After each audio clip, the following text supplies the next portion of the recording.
Everyone. Okay, so let me Good get. morning.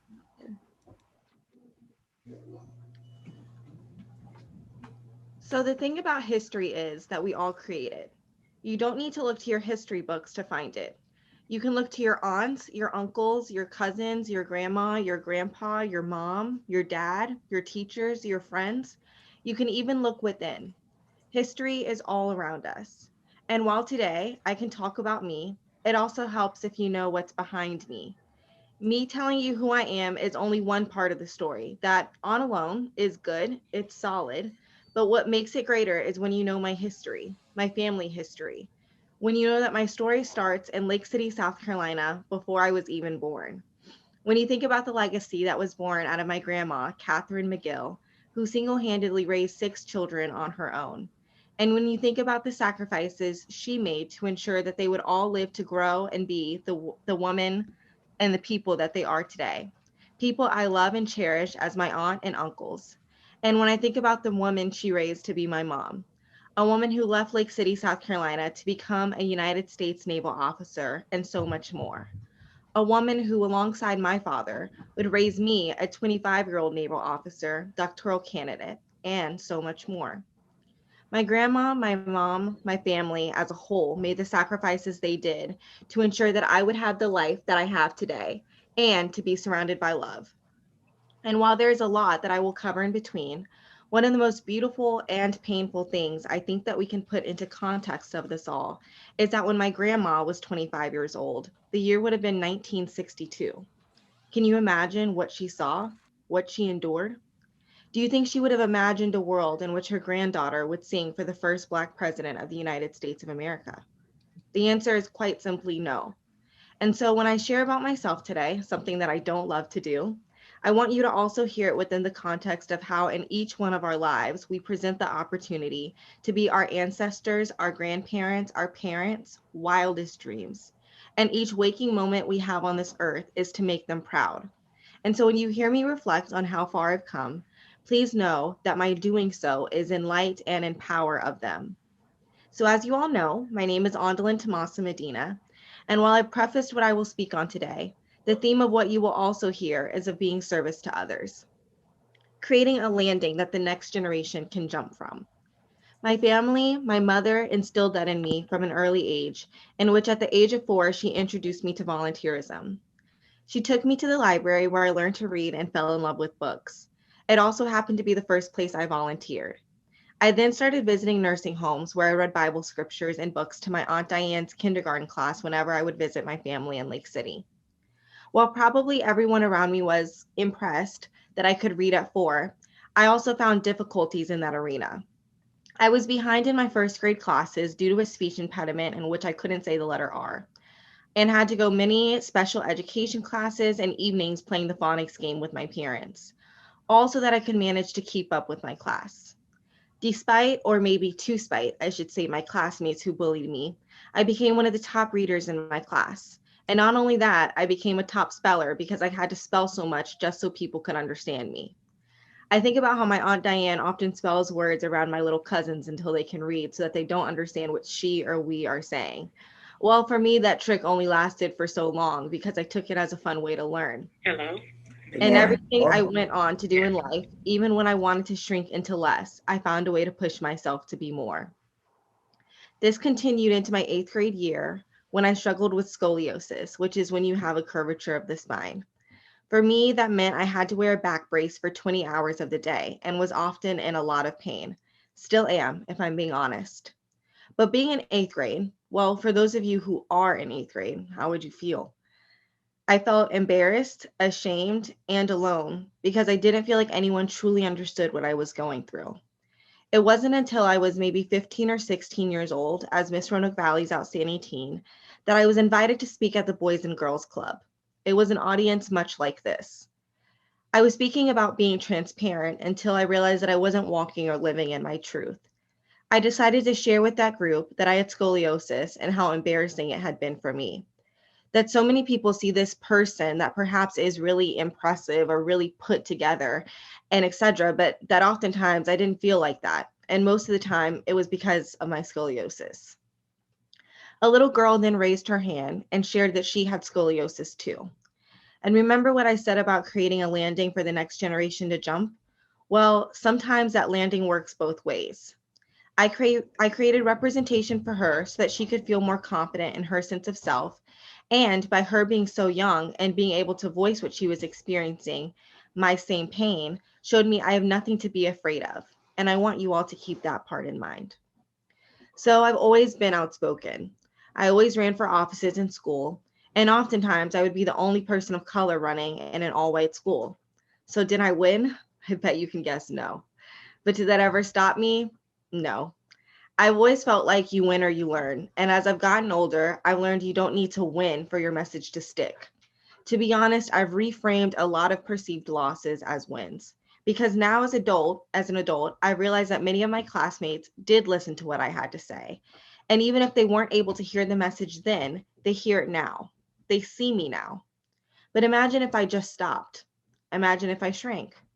Imagine if I didn't keep practicing my singing, if I continued to believe I wasn't smart enough or pretty enough or whatever enough. I wouldn't be who I am. I wouldn't have received a full tuition scholarship to go to college. I wouldn't have then been in a position to mentor students of color coming into the university, to serve as president of the service house there for 2 years. I wouldn't have been able to study abroad in the Virgin Islands or Jamaica. I wouldn't have been able to write congressional policy regarding HIV and AIDS awareness. I wouldn't have met or sang for President Barack and Michelle Obama. And most importantly, I wouldn't be me. My confidence, my wherewithal to speak up for my community would have ceased to exist if I let other people count me out. And I wouldn't be in the position I am now to do something about it. So let's get into that. Today, I stand before you with all my flaws and imperfections, having overcame a speech impediment, bullying, scoliosis, and other hurdles, as a 25-year-old naval officer who will be a Navy psychologist in 2023. I have 3 degrees with 2 master's degrees, both magna cum laude. I even fulfilled my own personal wildest dream by getting into my top choice doctorate program at George Washington University, where I work at our center clinic and have provided over 500 clinical hours to people of all different races, backgrounds, and creed. I get the honor every day of being able to be my outspoken and opinionated self by speaking out about social justice issues plaguing our country. And I get to create real change by spreading awareness about human trafficking. And as I earlier shared, I was hand selected to sing the national anthem for President Barack Obama and had the honor of meeting both him and First Lady Michelle Obama. Right now, I live in Washington, D.C., our nation's capital, a city where every day I'm walking the streets of history. Remember when I said history is all around you and you don't have to go too far to see it? Well, let's talk about that. Even in DC, I can go to the National African American Museum. And while ever so painful, do you know what I will see? I will see centuries worth of our people's trauma and joy. There is a specific picture that discusses what happened in Lake City, South Carolina in 1897 to Fraser B. Baker and his family, a history that not even my own mom knew until she saw it. And that is what I mean about accessing what is all around you. Talk to your family, hear from them, and learn from them. In 1962, my grandma was 25 years old. She would have already given birth to 4 of my mother's siblings. She would have lived through World War II, segregation in schools, seeing Jackie Robinson play baseball, Emmett Till, Rosa Parks, Martin Luther King, Malcolm X, the Black Panther, and the Civil Rights Movement. In order to make ends meet, my grandma walked to work every day, picked cotton, and pushed through pain and trauma in order to be able to create and sustain a life that would not only make a way for her 6 kids, but also for the next generation to come, the generation that housed me. So for me, that means I simply cannot live each day in vain. I can't not grow. And it also means I can't be complacent. Our existence is history, and what we do with it creates the movement. Martin Luther King Jr. once said that everyone can be great because everyone can serve. And if there is one thing this year above all years should teach you is the impact one person can make and the importance our voices, our minds, and our spirits play in our community and the larger society. We all have the power to create change. So what will you do with the voice, heart, and mind that God has given you? And how will you make sure that it doesn't exist in vain? So thank you all for having me today. I believe that Miss Teresa wanted you all to see videos, so I can share those. I'm also mindful of the time, so I see that we have 15 minutes left. So maybe we can open it up to some to some questions first. That way I can make sure I can actually talk to folks. And then if we do have time for the videos at the end, we can play those. But I think it's better to just open the floor since I see there's so many people on that may have questions. Sorry, always talking about my grandma and my family gets me emotional. So that was sort of par for the course. But yeah, I'll open the floor.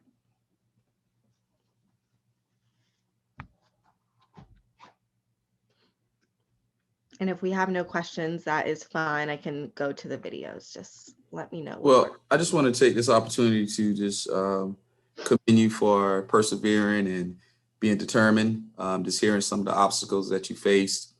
This is a breath of fresh air to see someone as young as you who's done so much in a short period of time, with all the degrees, doctoral candidate.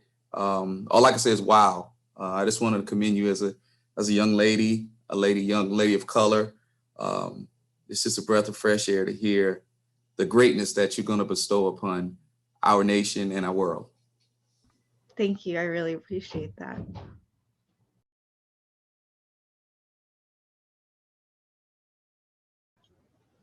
And I, Katherma Simon, and I also want to applaud you for your greatness and the great example that you are setting for all Black girls.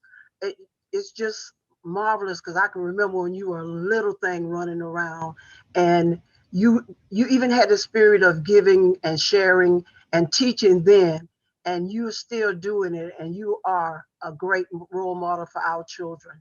And I'm just so proud of you. So continue your good work. Thank you.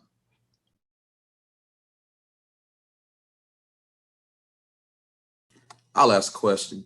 So when you talk about service, what are some areas in which students can just serve? I know we talk, we talk to students all the time about just being, community service, just offering some services. What are some areas you'd recommend that they participate in?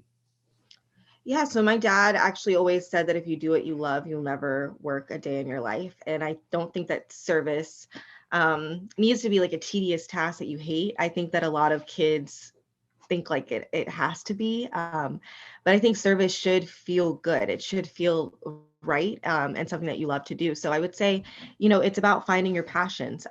If you find that you like singing, then that's, going to a nursing home, getting some people together, doing some caroling. Sorry, my dog is here. Um, even having a dog, like sometimes people really love dogs. So taking him, if we were in pre or post COVID times, to a hospital to join me. It's even, if you like reading, being able to read to kids. That's what I'm doing with my Aunt Diane's class on March 2nd for Read Across America Day. And just different things that even like athletes, coaching, getting involved with like the next generation after you basketball or football team, different things that you may not even notice count as service that do, even if it's going to like an old folks house and helping clean or doing groceries or things like that. Those are things that all constitute service.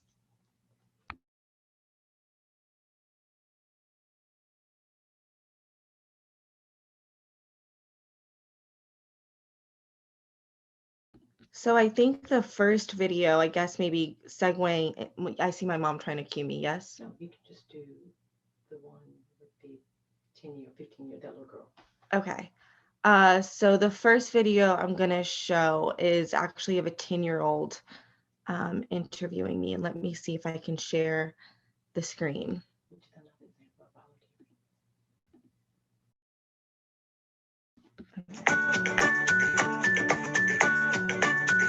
Can you see the screen? I'm gonna share the screen. It's just obviously being complicated.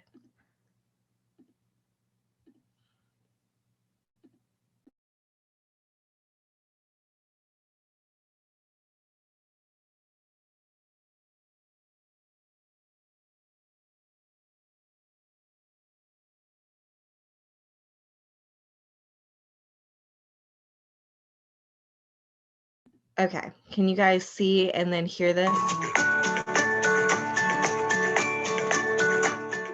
Today, I am here at the Lewis Gale Stadium, where our Salem Red Sox baseball team plays.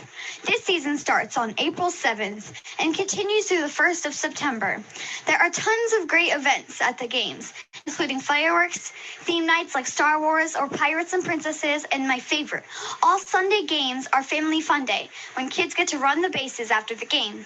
My guest today is here practicing for her upcoming performance of the national anthem at a Salem Red Sox game. It will not be her first time performing at a major event.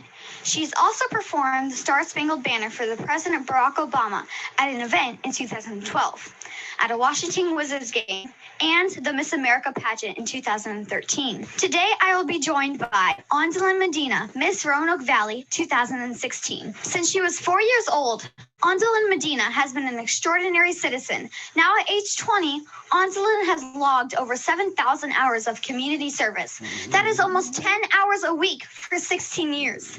In honor of her service, she has received a congressional recognition, the National Teen in Action Award, and the Presidential Lifetime Achievement Award. Just last week, the city of Roanoke named March 7th Andolyn Medina Day.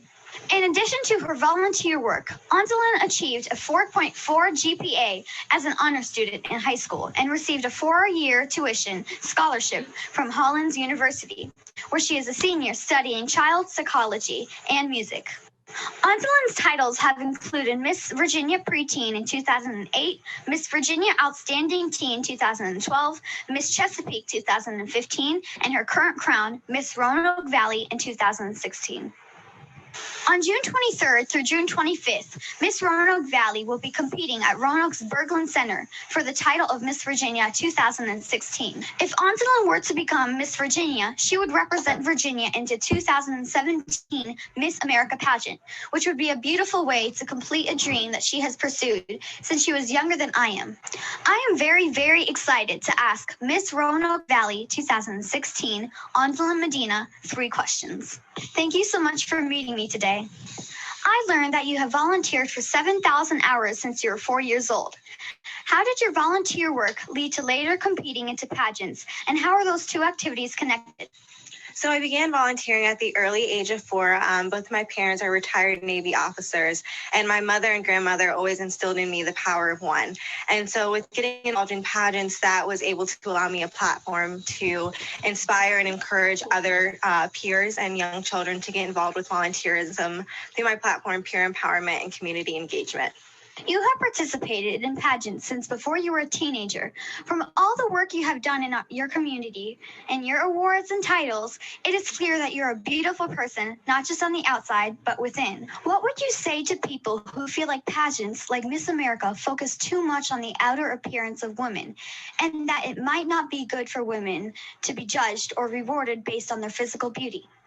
Well, I originally got involved with this organization because I was a very shy little girl, and competing in pageants was a way my mother thought that I could expand upon my talents, expand upon my public speaking skills and my confidence. And since being involved for about 10 years now, I can definitely say that I've done just. Hi, so I'm going to bring the screen back because I don't know what is happening, but on my end, at least, I'm seeing like a bunch of scratch marks going across the video. So I don't know why that is.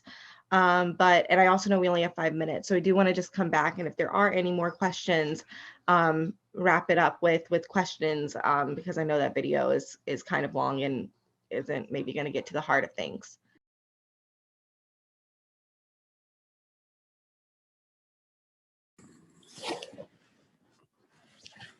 I have a question. Yes, Aaron. With being so busy with school and service, which ways do you what are things do you how do you decompress? How do you find that? How do you find time to do things that you enjoy? So It's funny. I think at some point in my life, I would have considered it selfish, but I do prioritize myself. And I think that that is really important to do as well, is to take time to recharge. Like I said, I have patients and I often tell them, if you keep pouring from a glass, eventually that glass is going to be empty. So you do have to go back, you do have to refill, you do have to re-energize yourself. And so for me, I do schedule time out of the day, that is just going to be me time, that I'm just going to watch my TV shows, be in my room. I've recently gotten really into working out. So even if it's just an hour of the day that I can have to myself to work out or watch TV or do what I want to do, I make sure to prioritize that and make sure that that happens no matter what. Thank you. Okay, I'm trying to read this message. Miss Teresa Burgess is trying to call you. Uh, Okay. I changed rooms, so now I can see you. Andolyn, I just want to say that your speaking to us today was nothing more than what we need at this time. We have so many students that's struggling in so many areas. And I think you touched on so many of those areas. You were so inviting to all students of all grade levels. And I really appreciate that. And I also appreciate the fact that you use your platform in such a manner. And I want you to know that your platform is not going unnoticed. The very first person I spoke to when I was looking for someone to speak was my niece, Sharira. And she said to me, Auntie, you have to hear her. So I want you to know, whether it's your website or whatever you're doing, if it's Twitter or whatever social media that you're using, your voice is not going unheard. I just taught my children a song, One Small Voice. And I want them to remember the things that you said, your commitment to volunteering at such an early age. You're really appreciated. And we need more Andolyns of the world. Thank you again. And thank you, Miss Carolyn. Thank y'all. Thank you. Have a good rest of your day, you guys. You too, dear. Thank you. Thank you. And I'm going to go ahead and sign everybody off. You have an awesome day. Thank y'all.